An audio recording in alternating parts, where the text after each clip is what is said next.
I'm Mike Huckabee. For 10.5 years, I was governor of Arkansas. I'm from the small town of Hope. You may have heard of it.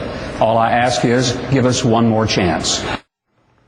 So what does Wall Street need to know about this Republican presidential candidate?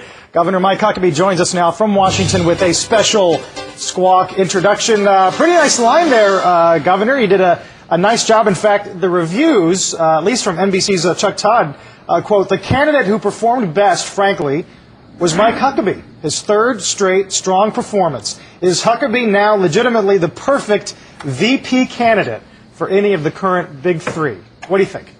Well, I'd like to think that I'm a better choice as president and maybe pick somebody else as VP, because I really do think that people are looking for some bold and big ideas when it comes to changing America, and I'm not sure that a lot of folks are doing anything other than playing it safe.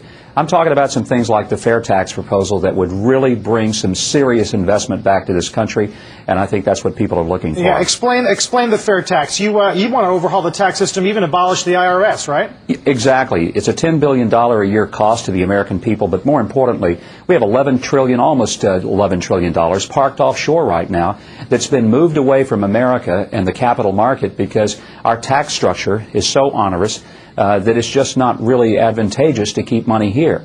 What would happen if instead of taxing all of our investments and dividends and earnings and wages, we instead only taxed our consumption?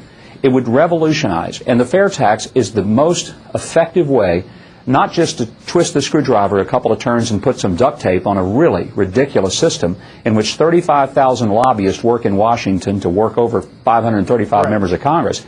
What it really does is replace all of the current tax structure. We get rid of income tax, corporate tax, inheritance tax, dividend tax, savings tax, everything that penalizes productivity, and instead you simply pay a consumption tax on what you actually purchase. What's the reaction been, as far as you can tell, from Wall Street on that? It's been very positive because people in Wall Street understand that if you have very high taxation, very high regulation, and high litigation, you end up with job and capital migration. It goes somewhere else. Let's bring it back home. Let's keep American jobs. Let's keep American capital flowing.